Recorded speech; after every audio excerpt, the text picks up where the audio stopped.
aprovecharlo.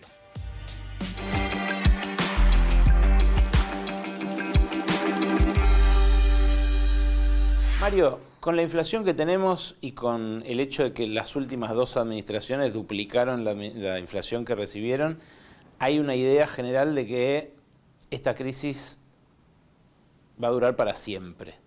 ¿Vos cómo ves el futuro inmediato de la Argentina? Creo que los próximos años van a ser mejores. Creo que en lo que se refiere, por ejemplo, a la capacidad de obtener divisas, de exportaciones y recursos que provengan del externo, me parece que van a ser buenos años.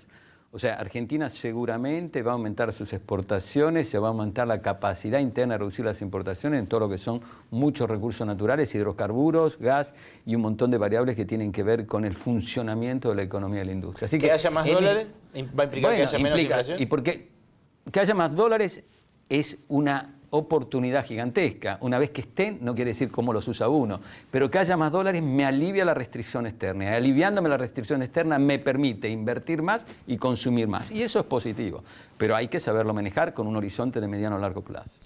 Argentina es un país que en Latinoamérica todavía se destaca por su base industrial, diversificada, en parte exportadora, también con costo en divisas, pero ¿eso se puede combinar con un nuevo boom de las commodities o puede terminar desindustrializada como terminó América Latina después del superciclo de principios de siglo? Un boom de las commodities o un boom argentino exportador de cierto tipo de commodities es un aspecto extremadamente positivo. ¿Positivo por qué? Porque me da los recursos y me alivia, como dijimos precedentemente, la restricción externa. Ahora, el tema fundamental de esto es generar una política industrial, una reindustrialización. ¿Por qué? Sí Argentina tiene un aparato industrial, sí Argentina tiene un aparato diversificado, sí Argentina tiene una historia de esto, pero por otro lado, el otro tema importante es que las industrias no son para siempre, cambian los productos, cambian los sectores, cambian las cadenas de valor, cambia el modo de hacer empresa. Si uno se queda anclado al viejo modo de hacer empresa, no lo va a lograr. Entonces, este boom es parte complementaria de lo que hay que hacer después, que quiere decir diversificar y pensar hacia los sectores del futuro. ¿Eso implica elegir entre los sectores que hoy ya Argentina tiene de industria para proteger a algunos y otros que desaparezcan? ¿Y porque a vos te parece que los europeos o los americanos no eligen sectores? Solo los economistas de una cierta parte de aquí dicen que no hay que elegir sectores. Si tú te lees el Inflation Act americano, si tú te lees el programa de industrialización verde que tiene Europa, son elecciones directas de sectores. ¿Por qué? Cuando Europa elige Estados Unidos el sector de semiconductores, ¿qué elige?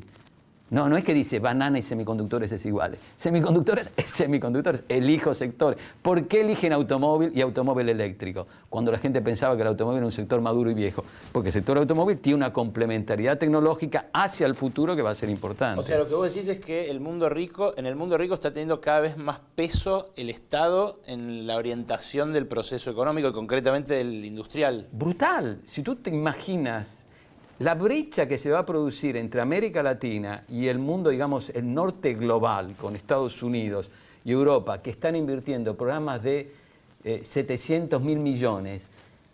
¿Tú sabes lo que son 700.000 millones? Que es casi un producto gigante. Los dos, eligiendo sectores. Vamos por el green acá, vamos por la metal mecánica de un cierto tipo avanzada acá, vamos por esto. Es política industrial agresiva. O sea, es algo que respeta y hace un cambio estructural. Esto es evidente y es claro. ¿Y por qué lo hace? Porque un cierto periodo histórico terminó, porque no es que existe un modelo para siempre. La globalización terminó.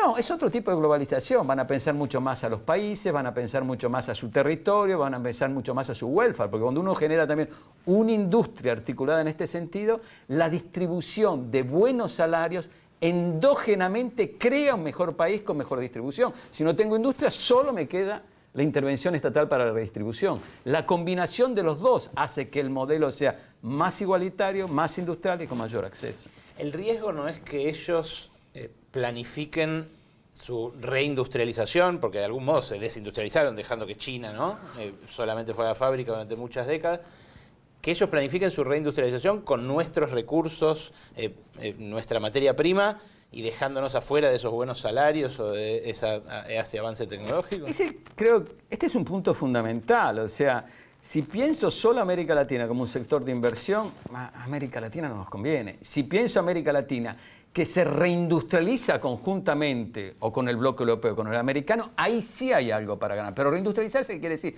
No solo las inversiones que vienen de allá para acá y en ciertos sectores, sino compartir cadenas de valor, compartir tecnologías, compartir sectores estratégicos, tener un mecanismo que coordine eso. Si ese mecanismo no está, el modelo se va a autorreproducir con mayores brechas. Concretamente, a ver, haceme la seguidilla de cómo sería. Sería, viene una empresa europea a querer extraer litio de acá. Y nosotros no solo le exigimos que deje una parte, que pague regalías, impuestos, lo que sea, sino además que parte del proceso de la cadena se realice acá. Eso es evidente, pero para hacer esto, por ejemplo, vas a tener la cumbre Hueselak ahora, ¿no? Sí. En esa cumbre lo que tiene que salir es un organismo económico técnico, América Latina, Europa, que discuta esa estrategia conjunta. Porque si tú dejas solo, obvio que la empresa tiene que dejar cadena, obvio que la empresa tiene que dejar tecnología, obvio que tiene que haber un mecanismo de este tipo. Y para construir ese mecanismo también tiene que haber un diálogo político, porque en la economía alguno gana y otro pierde, no es siempre a suma juego cero. Entonces ese tipo de cosas hay que pensarla muy bien y hay que tener una visión estratégica. Conviene que vengan y dejen todo lo que puede ser anclado, como salarios, tecnología, territorialidad y mercados abiertos. Eso me parece un tema fundamental.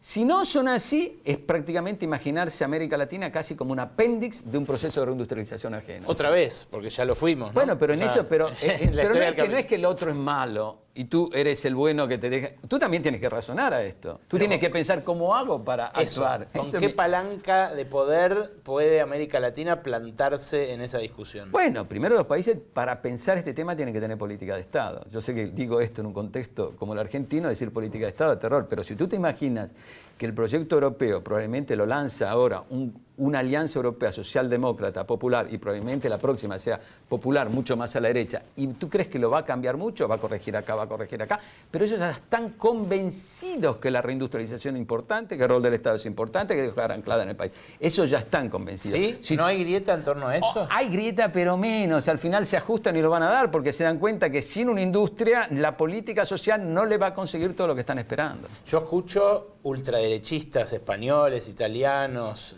franceses que hablan en términos similares contra el Estado, contra la planificación, contra la redistribución que los de acá.